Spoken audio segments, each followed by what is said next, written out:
नमस्कार, मैं श्रेया शर्मा और आप देख रहे हैं day to day news Bharat. हम आपसे वादा करते हैं कि पूरी निष्पक्षता के साथ पत्रकारिता करेंगे और हमारा कोई भी पत्रकार किसी से किसी भी प्रकार का उपहार या विज्ञापन स्वीकार नहीं करेगा। हम दबे कुचले लोगों की आवाज बनते आए हैं और आगे भी बनेंगे। साथ ही हम ऐसी कोई खबर नहीं दिखा रहे जिससे हमारी भोली भाली जनता मूर्ख बने या उन्हें किसी भी प्रकार का धोखा मिले।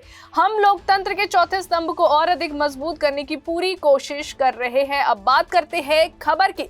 पश्चिम बंगाल में एक बड़ा राजनीतिक विवाद खड़ा हो गया है। आपको बता दें कि टीएमसी विधायक हुमायूं कबीर ने 6 दिसंबर को मुर्शिदाबाद के बेलडांगा में बाबरी नाम की नई मस्जिद की नींव रखने का ऐलान कर दिया है। आपको बता दें कि 6 दिसंबर वही तारीख है जब बाबरी ढांचा गिराया गया था। बीजेपी ने इस घोषणा को खुला हिंदू विरोधी एजेंडा और सांप्रदायिक ध्रुवीकरण की साजिश बताया है। बंगाल की राजनीति में अब इस मुद्दे को लेकर जबरदस्त बयानबाजी शुरू हो चुकी है। टीएमसी विधायक हुमायूं कबीर ने दावा किया है कि बेलडांगा इलाके में जो है मुस्लिम समाज की मांग पर वे 6 दिसंबर को बाबरी मस्जिद नाम से एक नई मस्जिद की आधारशिला रखेंगे। लेकिन इस घोषणा ने राजनीतिक पारा अचानक तेज कर दिया है। बीजेपी का आरोप है कि तारीख और नाम दोनों जानबूझकर चुने गए ताकि हिंदू समाज की भावनाओं को भड़काया जा सके। बीजेपी सांसद ज्योतिर्मय सिंह महतो ने कहा कि बाबर एक लुटेरा था, उसके नाम पर किसी भी निर्माण को बंगाल स्वीकार नहीं करता। टीएमसी जानबूझकर आग में घी डाल रही है। बीजेपी का आरोप है कि टीएमसी चुनावी साल में साफ साफ मुस्लिम तुष्टीकरण की राजनीति खेल रही है। मुर्शिदाबाद जिले में लगभग 75% आबादी मुस्लिम है और इसे टीएमसी का मजबूत वोट बैंक माना जाता है। भाजपा नेताओं ने कहा कि टीएमसी विधायक का ये ऐलान पूरी तरह से जो है राजनीति से प्रेरित है और इसका मकसद धर्म के आधार पर वोटों का ध्रुवीकरण करना है। बंगाल में अगले वर्ष विधानसभा चुनाव होने वाले हैं। ऐसे में राजनीतिक दल हर संभव कोशिश कर रहे हैं कि अपने अपने वोट बैंक को मजबूत बना सके।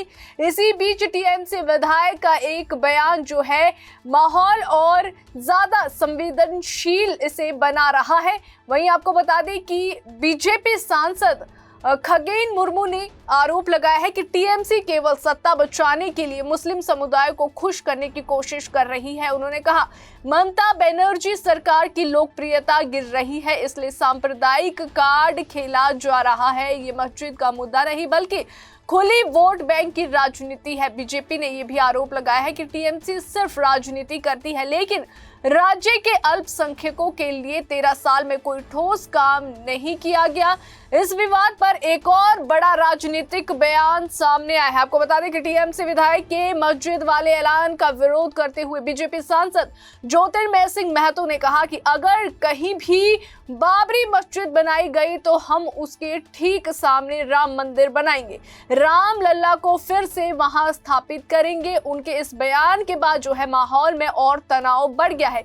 स्थानीय स्तर पर भी इस मुद्दे को लेकर लोग जो है 2 भागों में बंटते दिख रहे हैं। वहीं मुस्लिम बहुल बेलडांगा में जो है कुछ लोग इसे धार्मिक स्वतंत्रता बताते हैं जबकि कई स्थानीय हिंदू संगठन इसे जानबूझकर छेड़ा गया विवाद मान रहे हैं। वहीं स्थानीय प्रशासन ने इलाके में सतर्कता बढ़ाने के निर्देश जारी किए हैं। हालांकि टीएमसी नेतृत्व ने अब तक जो है विधायक के बयान का सीधा समर्थन या विरोध दोनों नहीं किया है। पार्टी का कहना है कि ये मामला फिलहाल विधायक का व्यक्तिगत निर्णय है लेकिन माहौल बिगाड़ने की कोशिश कौन कर रहा है, जनता सब देख रही है। फिलहाल मामला राजनीतिक बयानबाजी और आरोप प्रत्यारोप में उलझा हुआ है लेकिन इस बात से इनकार नहीं किया जा सकता कि बाबरी मस्जिद नाम का इस्तेमाल एक बेहद संवेदनशील मुद्दा है। इस तरह की घोषणाओं से बंगाल जैसे राजनीतिक रूप से जो है गर्म राज्य में तनाव बढ़ सकता है। प्रशासन की नजर अब 6 दिसंबर पर टिकी है, यानी उस तारीख पर जब विधायक कबीर ने मस्जिद की नींव रखने की बात कही है। देखना होगा कि ये मुद्दा आने वाले दिनों में बंगाल की राजनीति को किस दिशा में लेकर जाता है। अभी के लिए फिलहाल इतना ही। देश और दुनिया की ताजा खबरें जानने के लिए देखते रहिए day to day news Bharat और हमारे चैनल को लाइक और सब्सक्राइब करना ना भूलिए।